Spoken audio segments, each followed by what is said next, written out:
I've always been an early riser. There's something peaceful about the city at dawn, before the hustle and bustle of the day begins. The streets are quiet, the air is fresh, and the park near my house is almost empty. It's the perfect time to jog. Every morning, like clockwork, I lace up my running shoes and head out for a quick run before work. That morning started like any other. My alarm went off at 4:45 a.m. I rolled out of bed, changed into my running gear, and grabbed a bottle of water before stepping outside. The sky was still dark, but the first hints of sunrise were just peeking over the horizon. The park was only a few blocks away, so I jogged through the quiet neighborhood streets, my breath visible in the crisp air. When I reached the park, I felt that familiar rush of energy. I took a deep breath, stretched for a minute, and then started my usual route around the outer loop of the park. The path wound through a mix of trees and open spaces, and I had it memorized by heart. I've been running this loop for months now. The first lap was uneventful, just me and the sound of my footsteps on the gravel path. I passed a few other early morning joggers here and there, but nothing out of the ordinary. I've always liked how empty the park feels at that time, just the occasional dog walker or fellow runner. It wasn't until I started my second lap that I noticed something unusual. As I rounded a bend in the path, I glanced over my shoulder and saw a man jogging a few paces behind me. He wasn't right on my heels, but he was close enough that I noticed him. He was wearing a dark hoodie, the hood pulled up over his head, and his pace matched mine. I didn't think much of it at first. After all, this was a public park and people ran all the time. Maybe he just happened to start running around the same time as me. I kept my pace steady and tried to focus on my breathing, the rhythm of my feet hitting the ground, and the quiet stillness of the park.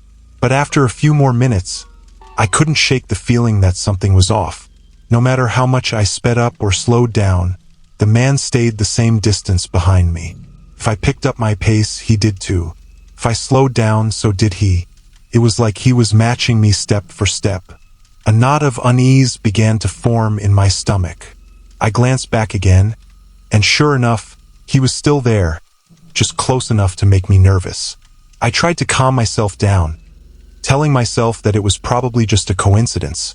Maybe he was doing the same workout as me, or maybe he didn't even realize we were running at the same pace. But my gut was telling me otherwise. Something didn't feel right. I decided to switch things up and take a different path.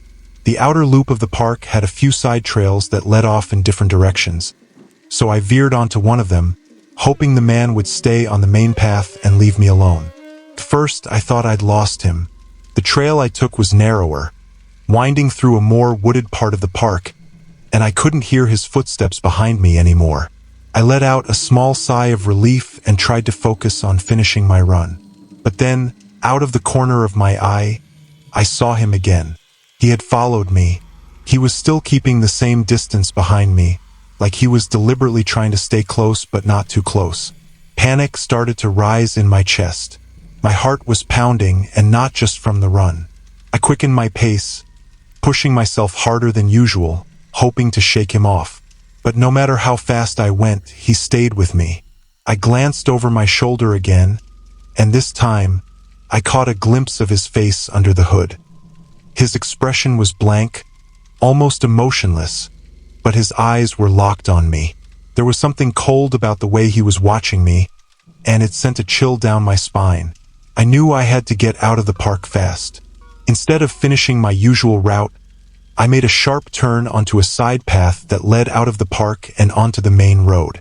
The sun was starting to rise, and I could see cars driving by in the distance. I told myself that if I could just get to the road, I'd be safe. There would be people around. I could call for help if I needed to, but when I glanced back again, the man was still there. He was following me out of the park. My mind raced as I tried to figure out what to do. Should I confront him? Should I yell for help? Or should I just keep running and hope he'd give up and go away? I decided to keep running, but I pulled out my phone and texted my friend, Sarah. "Hey, I think someone's following me. I'm running near the park. I'm heading to the main road now." Her reply came almost instantly. "Get out of there. Don't go home. Go somewhere public." I ran faster, my legs burning, but the adrenaline kept me going. The road was just ahead, and I could see a gas station across the street. I made a beeline for it, not bothering to look back this time. As soon as I reached the gas station, I darted inside, my heart pounding in my chest. The clerk behind the counter looked at me with a mix of concern and confusion as I tried to catch my breath. "Are you okay?" he asked, his eyes wide. I nodded, though I wasn't sure if I was okay. "There's a guy. I think he was following me." I glanced out the window, half expecting to see the man standing there, but he was gone. I didn't know if he'd stopped following me or if he was hiding somewhere nearby, waiting for me to come out. The clerk handed me a bottle of water, and I took it gratefully, my hand still shaking. "Do you want me to call the police?" he asked. I shook my head. "No, I don't think so. I'm not sure what they could do. He didn't do anything. He just followed me." "Still, that's creepy as hell," the clerk said, frowning. "You should be careful." I stayed inside the gas station for a while, sipping my water and trying to calm down. I texted Sarah again, telling her what had happened.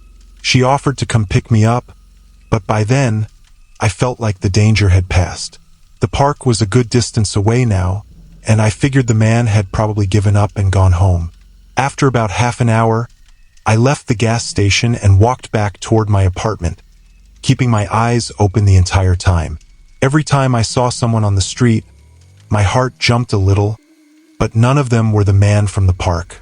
When I finally got home, I locked the door behind me and sank onto the couch, my mind still racing. I couldn't stop thinking about the way he'd matched my pace, the way he'd followed me even after I'd tried to lose him. What did he want?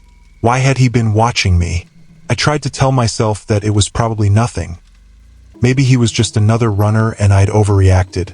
But deep down, I knew something was wrong. The way he'd followed me out of the park, the way his eyes had locked on mine, it wasn't normal.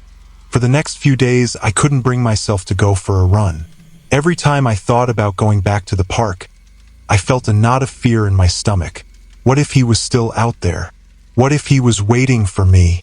Eventually, I convinced myself to go for a run again, but I changed my routine.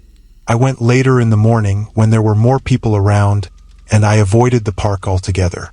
I stuck to the busy streets near my apartment, where there were always cars driving by and people walking their dogs. But even then, I couldn't shake the feeling that I was being watched. Every time I saw someone behind me, I found myself glancing over my shoulder, wondering if it was him. A few weeks later, I was scrolling through the news when I came across a headline that made my blood run cold. "Woman attacked while jogging in park." The article didn't give many details, but it said that a woman had been assaulted while jogging in the same park I used to run in. She had been out early in the morning, just like me, and the attacker had come up behind her, knocking her to the ground. She managed to fight him off and run to safety, but the man had disappeared before the police arrived. They didn't catch him. I stared at the screen, my heart pounding in my chest. Could it have been the same man who had followed me? Had I gotten away just in time? I didn't go jogging after that. Not in the park, not in the neighborhood, not anywhere. I couldn't shake the fear that he was still out there, watching, waiting for his next victim. The peaceful, quiet mornings that I used to love now felt dangerous. Every time I thought about lacing up my running shoes and heading out the door, I felt that familiar knot of fear in my stomach.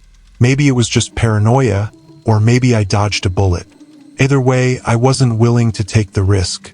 My morning runs had once been a source of peace and freedom, but now they felt like a trap, a reminder that no matter how familiar a place might seem, danger can always be lurking just around the corner.